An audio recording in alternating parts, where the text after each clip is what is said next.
बिस्मिल्लाहिर्रहमानिर्रहीम। अस्सलाम वालेकुम। उम्मीद है दोस्तों आप सब बिल्कुल ठीक होंगे, खैर खैरियत से होंगे। और दोस्तों आज की इस कहानी की तरफ बढ़ने से पहले आपसे एक छोटी सी गुजारिश है कि प्लीज़ वीडियो अगर पसंद आती है तो इसको लाइक किए बगैर कहीं मत जाइएगा और चैनल को सब्सक्राइब ज़रूर कर दीजिएगा। चलिए आज की कहानी का आगाज़ करते हैं। वो 5 बच्चों की माँ, शोहर मर चुका था, भाई हाल न पूछते थे, माँ बाप मर चुके थे। ससुराल वालों ने कुछ माह पास रखा, फिर मारना पीटना शुरू कर दिया। वैसे आमना पढ़ी लिखी थी, वो बच्चों के लिए मैके आ गई। भाभी ने तंज की, हम तुम्हारे बच्चों को नहीं पाल सकते। आमना बच्चों को लेकर कहाँ जाती। शोहर के मरने के बाद तन्हा हो गई थी, कोई पुरसाने हाल ना था। बच्चे भूख से बिलखने लगे, बच्चे खाना मांगते थे, लेकिन आमना कहाँ से ला कर देती। फिर किसी ने कहा वो फलां हाजी साहब बहुत रहम दिल हैं, उनसे मदद मांगो, तुम्हें मदद करेंगे। आमना उनके पास गई। हाजी साहब हाथ में तस्बीह पकड़े बैठे हुए थे। आमना ने सलाम किया। हाजी साहब आहिस्ता से, खैरियत से आना हुआ। आमना अपना दुख सुनाने लगी। हाजी साहब मुस्कुराए। अच्छा, आपको पैसे चाहिए? कितने पैसे चाहिए?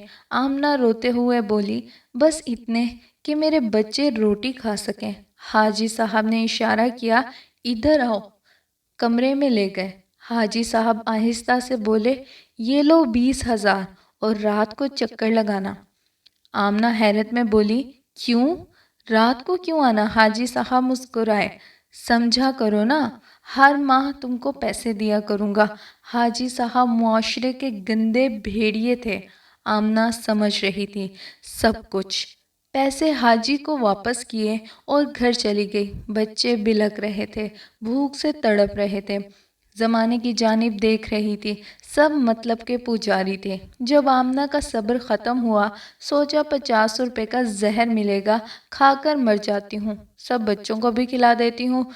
कुछ पैसे पास रखे थे और उसने साथ ही एक होटल था, वहाँ से ख़रीदा जहर और खाना ख़रीदा और उसमें मिलाया और घर चली गई। अब बच्चे झगड़ने लगे, पहले मैं खाऊंगा, पहले खाना मुझे दो। अम्मी। आमना बच्चों को देख रही थी, जो जानते भी नहीं थे कि खाना उनकी मौत का सबब बन सकता है। और फिर उसने खाना उठाकर बाहर फेंक दिया। हाजी साहब के पास जाने का सोच लिया, रास्ते में थी कि सर चकराया और गिर गई और बेहोश हो गई। कुछ लोगों ने उठाया, अस्पताल पहुंचाया और अस्पताल में डॉक्टर आमना को जानता था, क्योंकि कॉलेज में कभी एक साथ पढ़ते थे। आमना का ब्लड प्रेशर काफ़ी कम हो चुका था। डॉक्टर अजीज़ देख रहा था, क्या हालत बना रखी है आमना तुमने। आमना तुम तो बहुत चुलबुली सी, प्यारी सी, शरारती सी थी। आमना को होश आया और सामने डॉक्टर अजीज़ खड़ा था। आमना को कुछ हौसला हुआ और फिर अजीज़ ने पूछा। आमना ने फिर अपना हर दुख बयान किया। और जब अल्लाह किस्मत बदलता है, मौज़े होते हैं। जब रहमत बरसती है, जब मर्द कोई मर्दानगी पे कायम रहता है। अजीज़ को जब बताया आमना ने, तो उसका शोहर मर चुका है और 5 बच्चे हैं और बहुत छोटे छोटे हैं, और एक हाजी ने रातों का सौदा किया है और वो इसलिए बच्चों को जहर देने का सोच रही थी और अब बेबस होकर गुनाह करना चाहती थी। अजीज़ मुस्कुराया, आमना आओ मेरे साथ। अजीज़ ने साथ लिया बच्चों को और फिर खाना खरीदा और आमना की तरफ देखकर बोला, आमना अपने लिए नया रिश्ता ढूंढ रहा था, कोई अच्छी सी लड़की मिल जाए और मेरी तलाश ख़त्म हो गई। मुझसे निकाह करोगी? मुझे तुम्हारे 5 बच्चे भी कबूल हैं। कहने को ये नामुमकिन सा लग रहा है, कोई डॉक्टर किसी 5 बच्चों की माँ को कैसे अपना सकता है। लेकिन अजीज़ ने आमना को नई ज़िंदगी दी थी, आमना को गुनाह से बचाया था। आमना ने पहले इनकार किया, लेकिन फिर हाँ कर दी। निकाह हुआ आमना का और वो इज्जत से अपनी ज़िंदगी गुजार रही है। बच्चे सब पढ़ रहे हैं, अल्लाह ने करम फरमाया और अजीज़ ने अपना हस्पताल बना लिया।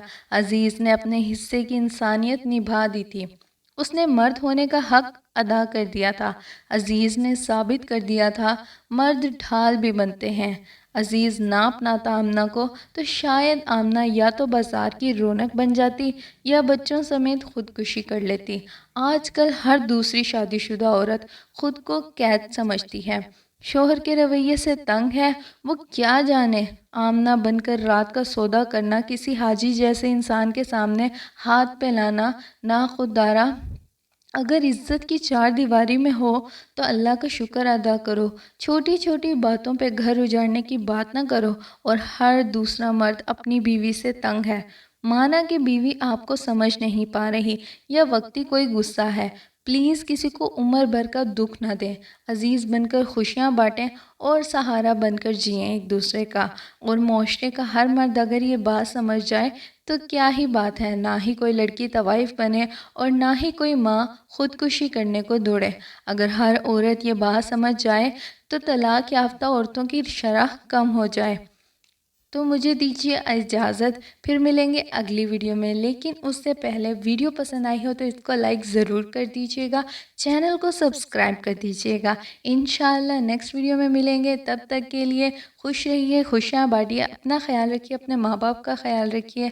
اللہ حافظ۔